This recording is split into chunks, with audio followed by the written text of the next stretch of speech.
All right, now time for Katz Ranks here on March Madness 365, as I look at the top 10 candidates for National Coach of the Year as we begin 2022. All right, number one, Tommy Lloyd from Arizona. First-year head coach, former longtime Gonzaga assistant.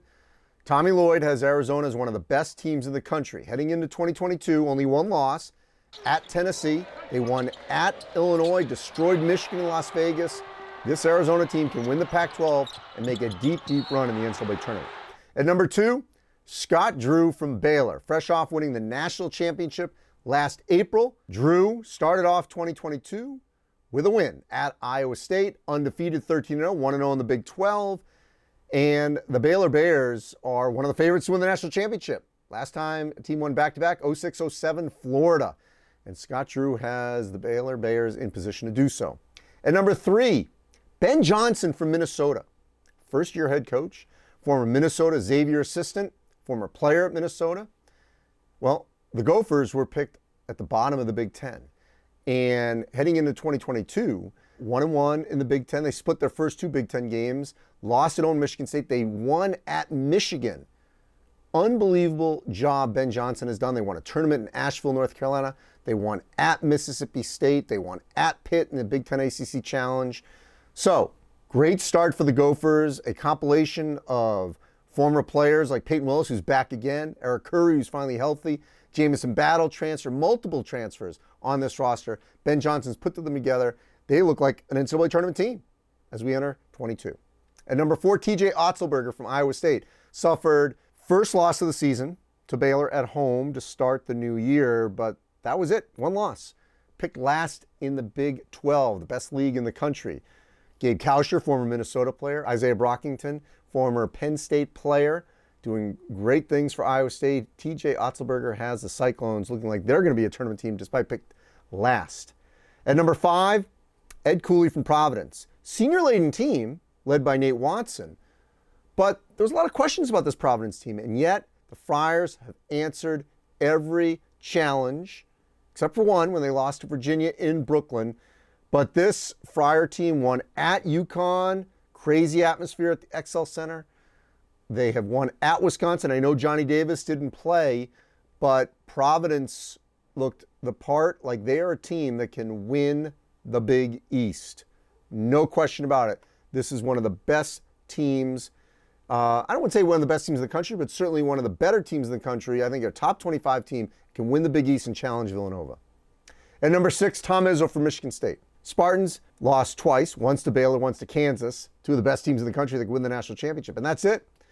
And Izzo has put together a roster where players have developed. That's what he does. Gabe Brown, Malik Hall, Tyson Walker transferred from Northeastern. He's bought in. A.J. Hogarth has bought in. And Marcus Bingham has now emerged as a quality big. So there's no question that he's doing one of his best coaching jobs in a Hall of Fame career. At number seven, Andy Enfield from USC. The Trojans on pause entering the new year, but they're undefeated.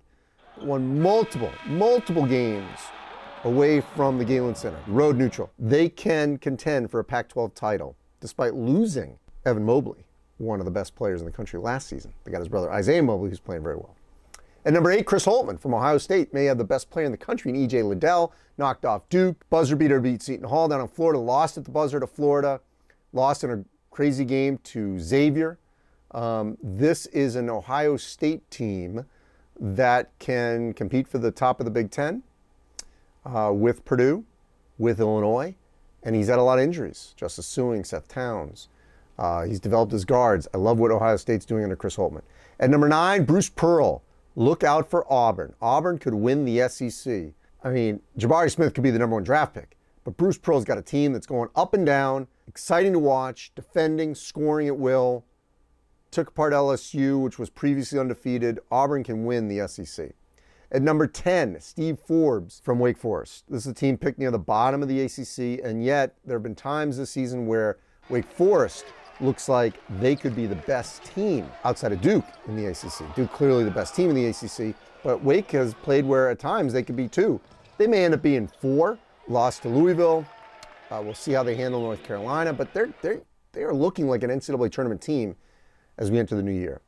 And I want to go 11 deep here because Todd Golden from USF has done an outstanding job with only one loss heading into the new year. Veteran team, plays the analytics well, and while Gonzaga is the clear favorite, and BYU gets a lot of love, and it's deservingly so, USF should be right there, I think, above St. Mary's, top 3 in the WCC.